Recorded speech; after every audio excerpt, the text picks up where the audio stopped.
මුදලාලි මේ පාන් ගෙඩිය ගුල්ලනේ. ඉතින් ගුල්ලොත් එක්ක කොහොමද පාන් කන්නේ? ගුල්ලොත් එක්ක පාන් ගන්න බෑ තමයි. සම්බෝලයක් හරි හොද්දක් හරි හදාගෙන තමයි ගන්න වෙන්නේ.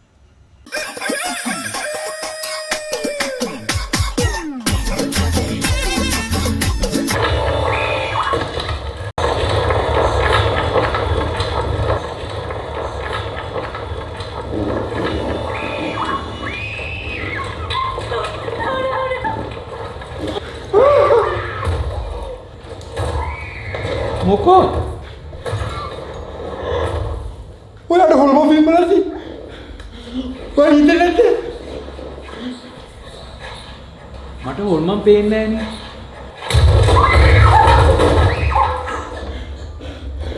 ඇයි? මං දේව ගන්න.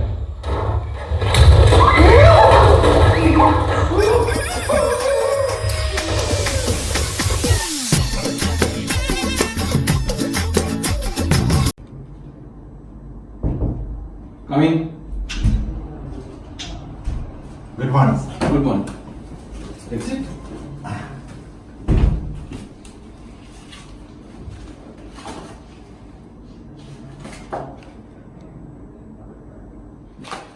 මෙහෙමයි. දැන් මේ රස්සාව කරනකොට මෙතෙන්ට අදාළ නීති සහ රෙගුලාසි කියලා දේවල් තියෙනවා. ඒවට යටත් වෙලා වැඩ කරන්න ඕන. හරිද? ප්‍රධානම දේ තමයි අවංක වෙන්න.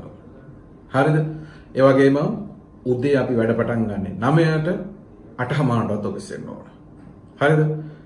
හවස 5:00ට ඕෆ් වෙනවා කියලා එකක් නැහැ. වැඩ තිබුණොත් රැ වෙනකන් ඉන්න ඕන. හරිද?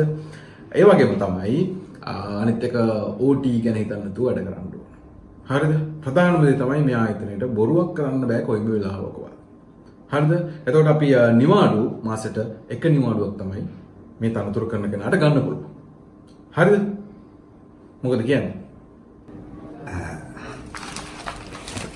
මෙහෙමයි සර්. මේ එහෙම කෙනෙක් හිටියොත් මං සර්ට දැනුම් දෙන්න. Thank you sir.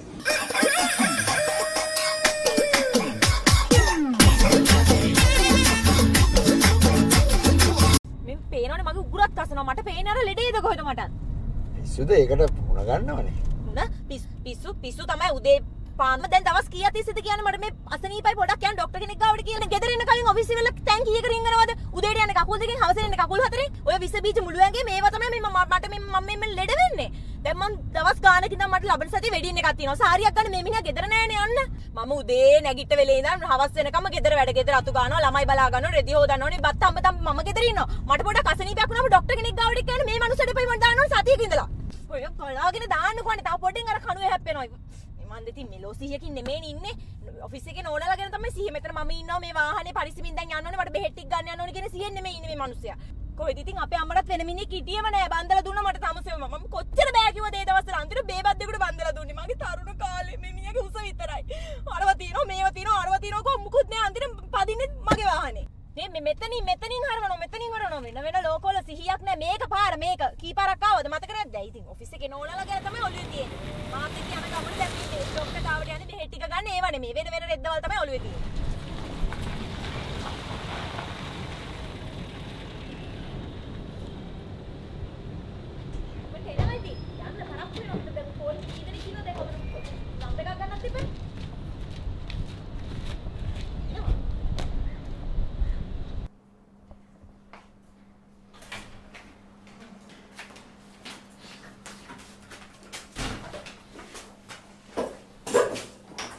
මොකක්ද අසනීපේ?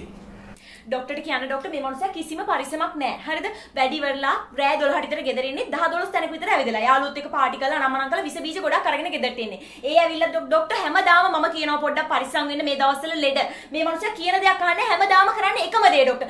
බලන්න ડોක්ටර් දැන් මේ දවස්වල හරියට ලෙඩ නේද ડોක්ටර් පොඩ්ඩක් පරිස්සම් වෙන්න එපා මං අහන්නේ. ෂුවර් එකටම ડોක්ටර් මට මේ මනුස්සයාගෙන් තමයි මේ ලෙඩේ හැදිලා තියෙන්නේ ડોක්ටර්. මොකද මේ මනුස්සයා විස බීජ ගොඩක්. දැන් බලන්න ડોක්ටර් හැමදාම පාටි. යාළුවොත් එක්ක ගියාම සිංහල මතක නැහැ. පාටි මාරුවට පාටි කර ඉන්නවා. ගෙදර ඇවිල්ලත් මේ මිනිහා තමයි ගෙදර විස බීජ අරගෙන. මොකද ડોක්ටර් මම හරියට පරිස්සම් වෙන කෙනෙක්. අද උදේ ડોක්ටර් මං හිතන්නේ මට පොඩ්ඩක් මේ උගුරත් පොඩ්ඩක් රිදෙන්න වගේ ගත්තා. දැන් නම් මං හිතන්නේ ડોක්ටර් මට පොඩ්ඩක් උණ මේ මට හිතෙන්නේ ෂුවර් එකට මේ මිනිහාගෙන් තමයි ડોක්ටර් මට මේ ලෙඩේ බෝ වෙලා තියෙන්නේ. මම නම් ડોක්ටර් හරියට පරිස්සම් වෙන කෙනෙක් ડોක්ටර්. මොකද මම දන්නවා මට අනිවාර්යෙන් මට කටවා ගන්න.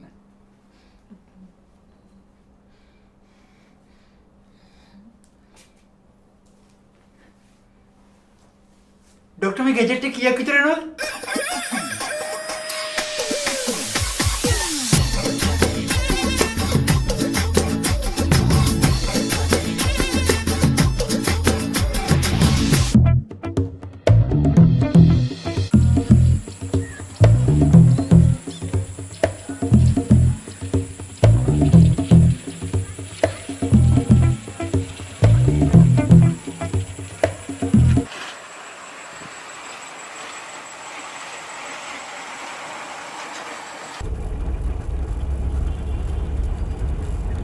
හොඳටම නිින්ද ගියා. ගමටම ඇවිල්ලා. අම්මත් එයාපෝට් එක ගාවින් කාර් එක නැගවුවම කට කපලා නිින්ද ගිය නිසා මං කරදර කරේ නෑ. මම කෝල් කීයක් ගත්තද ගෙදර ෆෝන් එකට. හදිස්සියකට ෆෝන් එක ආන්සර් කරන්නේ නෑනේ මිනිස්සුયો. අනේ ඉතින් හදිස්සියක් වුණොත් මිසක් අම්මත් එයාට කෝල් කරන්න එපයි කියපු නිසා මං කෝල් ගත්තේ නෑ. මොකද දැන් පහුගිය මාසේ වලාවුවේ උනේ. මොකුත් ප්‍රශ්නයක් එමුනේ නෑ. නෑ නෑ. ඉසිය ප්‍රශ්නයක් උනේ නෑ. පුදුමයි. මොකුත්ම උනේ නැද්ද? පොඩි ප්‍රශ්නයක් නම් වුණා. අර මේ හාමත්යගේ ඇන්ටික් සවලක් තියෙන්නේ. ඒක පොට්ටම ගැතින් කැඩුණා. එමක් කරන්න ගිහිල්ලාද? ආමහත්තයා ගෙනාපු බල්ලා වල්ලන්න ගියානේ. වල්ලන්න යනකොට මේ පොළොවට මෙහෙම සවල මෙහෙම හික් ගාලා ගහනකොට ඔළුවේ පැත්ත කඩලා ගියා. මගේ රිච් බැක් බල්ලා බලා. ඊමක් වෙලාද මිනිහෝ? බල්ලමලේ නම් ආමහත්තයා පූල් එකට වැටලා. බොරු කියන්න එපා. ඌ ලෝකේ හොඳම පීනන්න පුළුවන් જાතිය බල්ලෙක්. අනික ඌ මාත් එක්ක කොච්චර ඔය පූල් එකේම පීනලා තියෙනවද?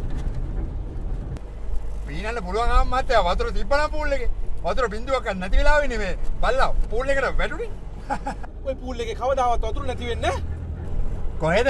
අර වලම්ම ගිනි ගන්න වෙලාවේ ගින්නි වුණාම තමයි බවුසර් දෙකක් ඇවිල්ලා. ඒ බවුසර් දෙකේ වතුර මදි වෙලා අන්තිමට පූල් එකට බටේ ගහලා ඒකෙනුත් වතුර ගත්තනේ. මගේ වලව්ව ගිනි ගත්තා. ඊමක් වෙලාද? ලොකු මැණිකගේ පෙට්ටිය වහනකොට මේ ජනෙලෙන් විතර ගිනි ඇවිල්ලා මේ එකපාරටම වලව්වම ගිනි ගත්තනේ. මගේ අම්මට මක් වුණාද මිනිහෝ? ලොකු මැණික මේ කලින් දවසේ රෑ හාම්මහත්තයා කාමරේට එනකොට හාම්මහත්තයාගේ නෝනා වෙන මහත්තයෙක් එක්ක ඉන්නව දැකලා මේ ලොකු මැණිකට පපුවේ අමාරුවක් හැදිලා පුටුස් කාලා කලන්ත හැදිලා ඉතරම වැටුණා. ඔව්.